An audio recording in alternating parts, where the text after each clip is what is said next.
As you're aware, the chairperson is the County Commissioner, Josephine Ouko, who is with me here. The County Police Commander is here. The County Intelligence Officer is here. The County DCI in charge is here. And the heads of the other security formations here, including Kenya Prison Service and SIPU. So we are all here this morning and afternoon just to look at the situation of our security in this county. And we wanted to sit together and review our operational and strategic interventions to make sure that we strengthen our security in the county. We have noted with a lot of appreciation that generally Machakos County is a law-abiding county, and even when we had difficult moments in the country because of political differences, we didn't have a lot of issues here in Machakos. And I want to take this opportunity to thank the political leaders here, the governor, and all the other elected leaders from this county. Please, when you see them, just tell them, Minister for Interior and the team said a big thank you, because even when there were very heated political moments across Kenya, this county generally remained calm, and whatever differences which were there were processed within the law peacefully, except, of course, the incidents we had in the Mlolongo area. Besides that, I think the county remained calm.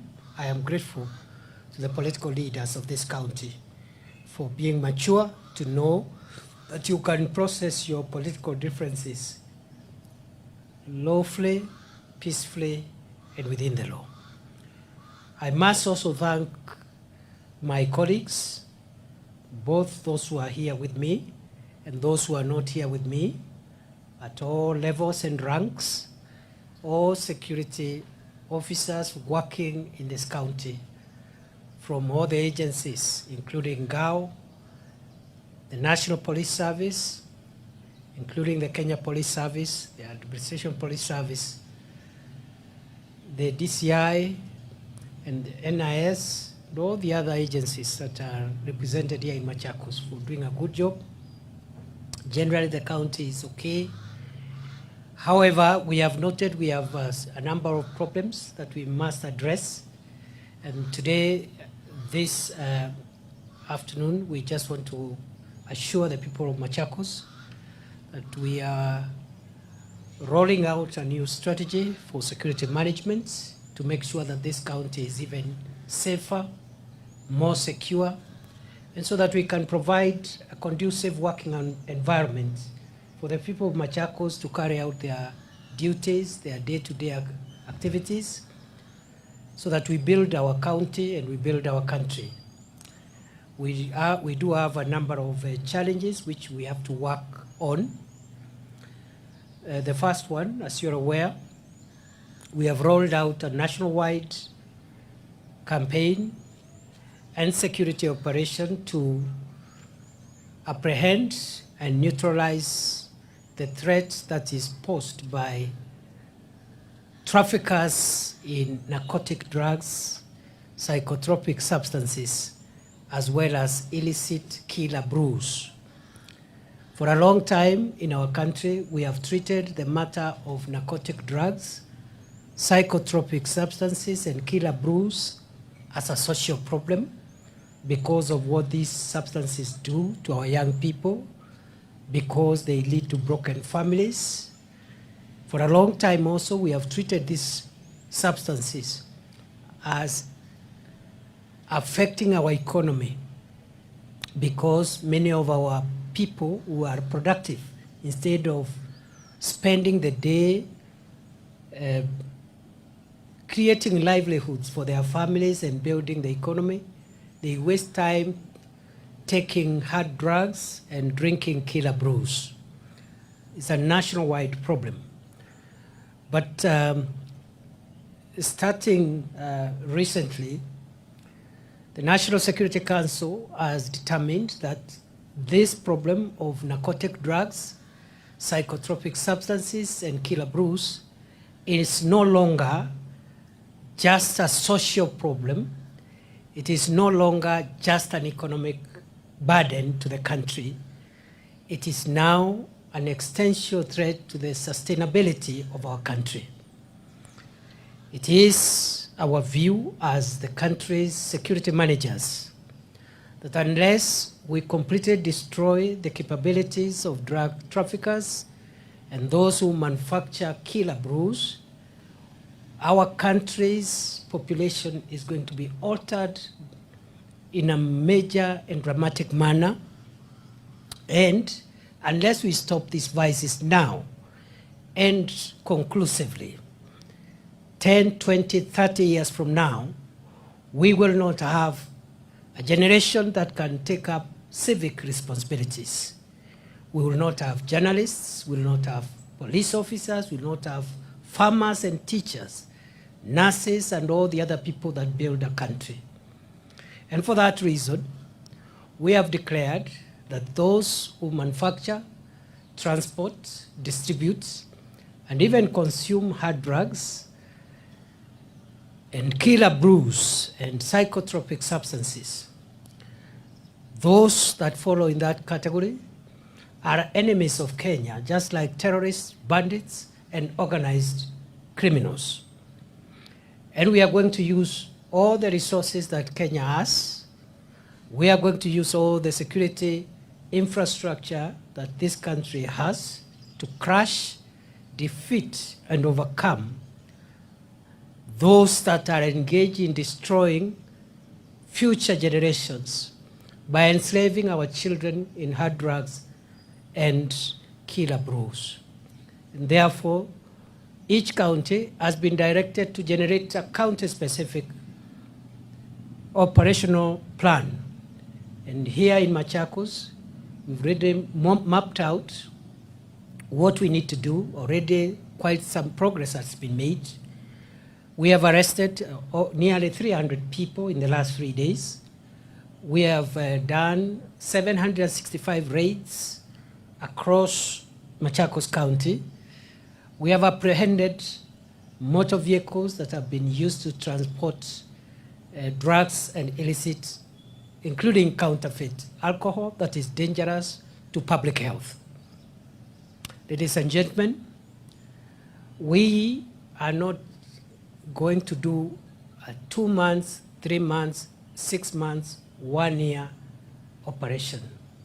This operation is a perpetual and standing operation until this problem is eradicated in our country.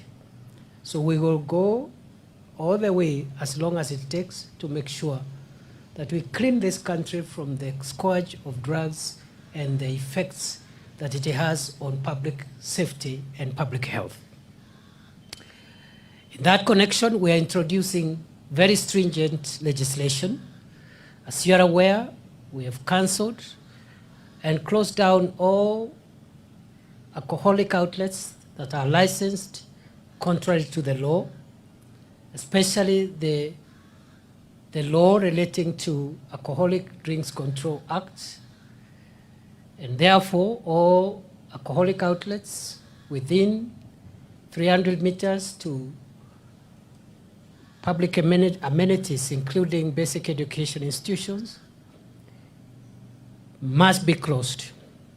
And all the licenses that were issued by the different county governments have been revoked as a national security measure. Secondly, we are going to introduce new laws.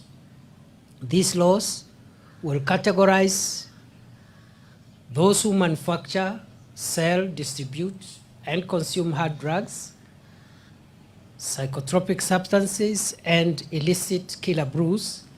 We categorize them as dangerous criminals, and we will be prosecuting them using the most punitive measures that are ever found in our statute books. In other words, where we have placed terrorists, organized leaders of organized crime, including banditry, that's where we have placed those people who are engaged in this destructive business.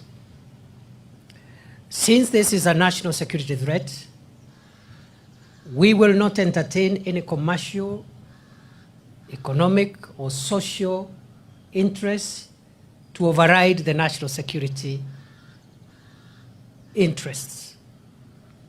And therefore, we are not against businesses, we are not against the people enjoying life, but we have a duty to protect the nation from itself, because we can destroy ourselves through our freedom and through our commercial interests. This is purely a law enforcement measure. It is not linked to politics of any side. It is not linked to business and all the other issues. And for that reason, the operation must be left entirely to law enforcement agencies. The multi-agency teams that are mandated to enforce the law are the only one who are allowed to take part in this operation. We don't want to see politicians engaged in operational issues, conducting raids. That is not their work. Let our brothers and sisters who are elected leaders serve the people according to their mandate, which includes building schools, hospitals, providing water and electricity. They must stay away from law enforcement and leave it exclusively to law enforcement agencies. I also want to underscore that other than this problem, we have a problem of land fraud in this county. Certain parts of this county, especially Athi River, Mavoko, and the adjoining areas, Kamulu and others, where land fraudsters conniving and in cahoots with corrupted public officials have engaged in fraudulent issuance of title deeds that are not genuine.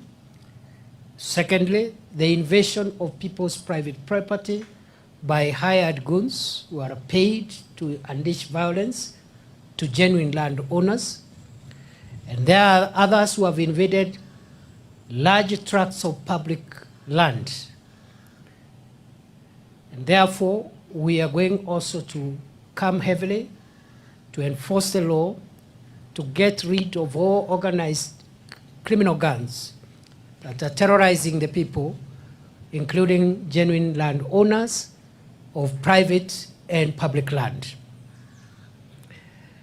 We know some of them are able to succeed because they are in cahoots with some crooked officials from the Ministry of Lands and the Survey of Kenya. Some are in cahoots with a few crooked law enforcement officials, including Ngao officers and police officers. And therefore, we will categorize all the culprits, the land grabbers, the organized criminal gangs, the corrupted public officials, and the corrupted law enforcement officials. Will categorize them as one. They are all criminals, and we will get rid of these criminals in the shortest time possible. We have a challenge of the transportation of aliens through this county, especially from the Kitui-Machakos Highway, but also other smaller routes in between Tala, Machakos, and some of these aliens pose a threat to our national security. And therefore, I have directed our security agencies in this county to upgrade their surveillance and law enforcement along the main highways, that is the Kitui-Machakos Highway, the Mombasa-Nairobi Highway, the Athi River-Namanga Highway, but also other smaller routes in between, where these criminals are perpetuating their crime. And that also includes the Thika Garissa Highway. It is of concern to us also that a national asset, namely the standard gauge railway, built by the sweat and the money of the people of Kenya, is being vandalized by criminals who are looking for scrap metal to sell to scrap metal dealers. I want to put on notice all scrap metal dealers and those criminals who are destroying the critical infrastructure that is our railway, so that to get a few coins, they must look for something else to do. I have gazetted the standard gauge railway and indeed the entire railway network, together with other critical infrastructures like the Thwake Dam, Sasumwa Dam, Dakaine Dam, all the major electric supply cables and pylons. I have categorized all that critical infrastructure, including the oil pipeline, to come now under the protection of the Protected Areas Act, which is the most severe legislation. And any person, therefore, who is found without reason in or within the premises of the standard gauge railway or the other critical infrastructure which I have mentioned, including critical electric supply lines, critical water reservoirs serving large amounts of people with water, power, and transportation. Any person found within those premises without any reasonable cause will be dealt with in accordance with the Protected Areas Act, Cap 204 of the laws of Kenya. That law empowers law enforcement officers to use force to remove people from those facilities. And it's a summary procedure that is applied there. There is no room for discussions and no other. It's the same law that protects all the other highly sensitive security installations, including the State House. So it's not a joke.